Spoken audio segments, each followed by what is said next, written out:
Neutral conductor sizing, as outlined in the National Electrical Code, Section 220.22, involves specific calculations to ensure the safe and effective operation of electrical systems. Let's consider a practical example to illustrate the application of this section. We have a single-phase, 120/240 volts, 60 kV transformer supplying a lighting and receptacle load. The neutral conductor is part of this system, and the load is evenly distributed between the two phases. Our objective is to determine the appropriate size for the neutral conductor. The first step involves calculating the unbalance in the system. The unbalance is calculated as the maximum load connected to one phase divided by the total load. In this example, the maximum load connected to one phase is 30 kVA, while the total load is 60 kVA. Therefore, the unbalance is 30 kVA divided by 60 kVA, which equals 0.5. This value can also be expressed as 50%. Next, we need to apply the relevant provision of Section 220.22. Specifically, we refer to Section 220.22b4. This section states that for unbalance less than 50%, the neutral conductor size shall not be less than the size of the ungrounded conductors. This means that if the unbalance is relatively low, the neutral conductor must be at least as large as the phase conductors. Now, let's determine the size of the ungrounded conductors. Given that the transformer kVA rating is 60, we can refer to the appropriate tables in the National Electrical Code, specifically Table 310.16, to find the corresponding conductor size. In this case, for a 60 kVA transformer, the ungrounded conductor size is American wire gauge number 2. Since Section 220.22b4 requires the neutral conductor size to be no less than the ungrounded conductors when the unbalance is less than 50%, the minimum size for the neutral conductor in this example is also American wire gauge number 2.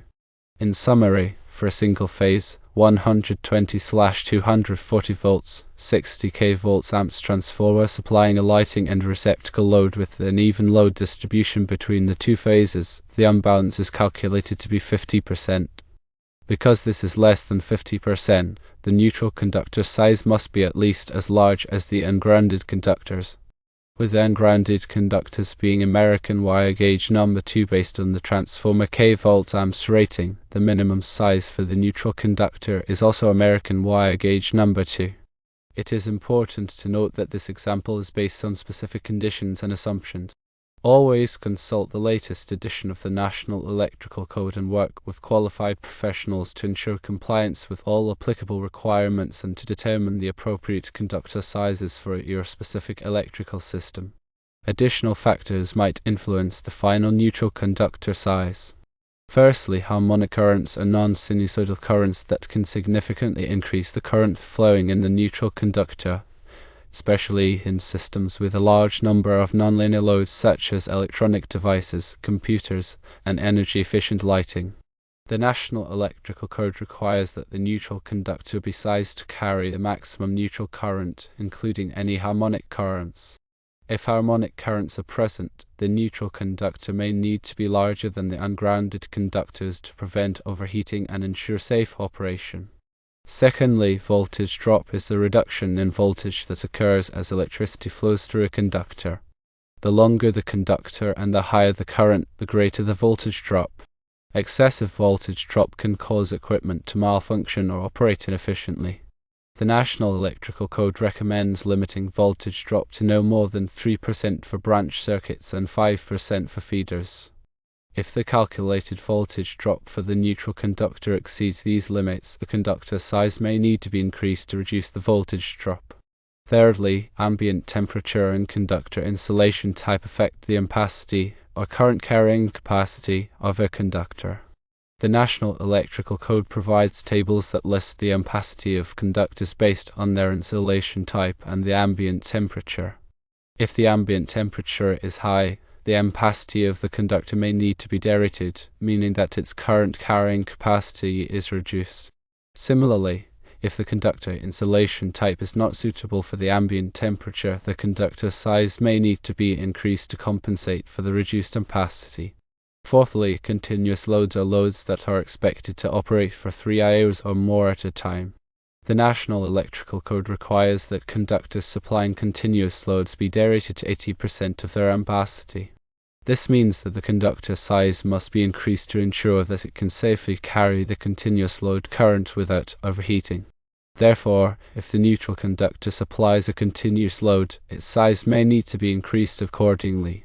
Fifthly, parallel conductors are 2 or more conductors that are connected in parallel to increase the current carrying capacity of a circuit. The National Electrical Code allows conductors to be paralleled under certain conditions, such as when the conductors are American wire gauge 1/0 or larger and are installed in the same raceway or cable. When conductors are paralleled, the neutral conductor must also be paralleled, and its size must be based on the total current carrying capacity of the paralleled conductors. Sixthly, shared neutrals are neutral conductors that are shared by 2 or more circuits. The National Electrical Code allows shared neutrals under certain conditions, such as when the circuits are supplied by the same phase and the neutral conductor is sized to carry the maximum unbalanced load.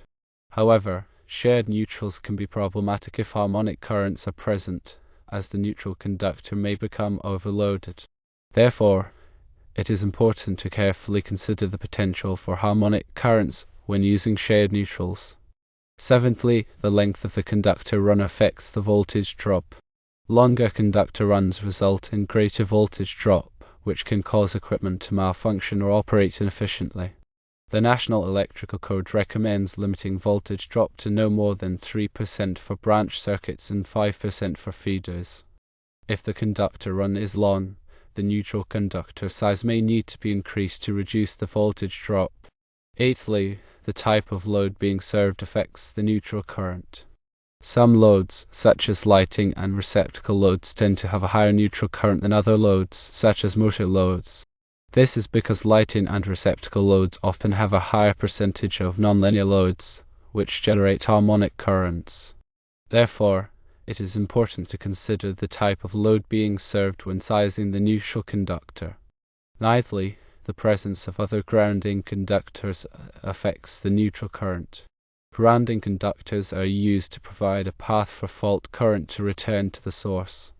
If there are other grounding conductors in the system, such as equipment grounding conductors or grounding electrode conductors, they can reduce the amount of current flowing in the neutral conductor. However, it is important to ensure that the neutral conductor is still sized to carry the maximum unbalanced load, even if there are other grounding conductors present. Tenthly, future expansion plans affect the neutral conductor size.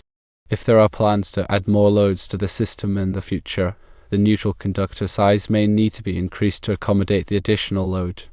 It is always a good idea to size the neutral conductor for the maximum anticipated load, rather than the current load, to avoid having to replace the conductor later. In addition to these factors, it is also important to consider the following National Electrical Code requirements when sizing the neutral conductor. Firstly, Section 250.24c requires that the neutral conductor be sized to carry the maximum unbalanced load. The unbalanced load is the difference between the current flowing in the phase conductors and the current flowing in the neutral conductor. Secondly, Section 310.15b3 requires that the neutral conductor be derated if it carries more than 50% of the circuit current. This derating factor is intended to prevent overheating of the neutral conductor. Thirdly, Section 220.61 allows the neutral load to be reduced under certain conditions. This reduction is based on the assumption that some of the loads will not be operating at the same time. Fourthly, Section 250.36 requires that the neutral conductor be grounded at the service entrance. This grounding provides a path for fault current to return to the source and helps to protect against electric shock. Fifthly, Section 300.3b requires that all conductors of a circuit, including the neutral conductor, be installed in the same raceway or cable. This requirement helps to ensure that the conductors have the same impedance, which reduces the risk of circulating currents. Sixthly, Section 310.15e requires that the neutral conductor be identified by a white or grey marking. This marking helps to distinguish the neutral conductor from the phase conductors. Seventhly, Section 408.41 requires that the neutral conductor be connected to a neutral busbar in the panel board. This busbar provides a common point for connecting all of the neutral conductors in the system. Eighthly, Section 215.2an requires that the feeder neutral be sized to carry the calculated neutral load is determined by Article 220. Ninthly, Section 230.42c requires that the service neutral conductor have sufficient capacity to carry the maximum unbalanced load. Tenthly, Section 250.28 specifies the methods for making grounding electrode connections, ensuring a low impedance path to ground. Remember to always consult the latest edition of the National Electrical Code and work with qualified professionals to ensure compliance with all applicable requirements and to determine the appropriate conductor sizes for a specific electrical system.